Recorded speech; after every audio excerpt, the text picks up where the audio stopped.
ആൺകുട്ടികൾ ഉപ്പാനോട് സംസാരിക്കും.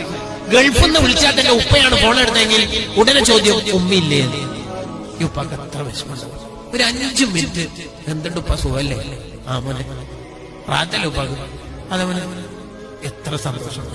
ഞാൻ ഉമ്മാനെ കിട്ടാനൊന്നല്ല, ഉമ്മാനെ ഞാൻ വേറെ വിളിച്ചോളാം. ഉപ്പാന്റെ വർദ്ധാനം എന്തൊക്കെ ഉണ്ട്, ഉപ്പ മക്കൾക്ക് ദ്വാരക്കല്ലോ ഉപ്പ എന്ന് ചോദിച്ചാൽ ഉപ്പക്കാരനെ ഉപ്പ എനിക്ക് ദ്വാരക്കല്ലോ ഉപ്പ. ഉപ്പൊരിക്കലും പൊതുവേ കരയാത്ത ഒരു സ്വഭാവക്കാരൻ.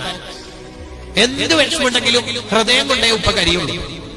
എത്ര കഷ്ടപ്പെട്ടിട്ട് അവര് നമ്മളെ പോറ്റി, എത്ര കാലം ചായ കാപ്പിയും വന്ന് റെയിൽവേ സ്റ്റേഷനിൽ കഷ്ടപ്പെട്ടിട്ട് കച്ചവടം നടത്തിയിട്ടാ നിന്നെ സ്കൂളും ഡിഗ്രിയും PG ഒക്കെ പഠിപ്പിച്ചത്.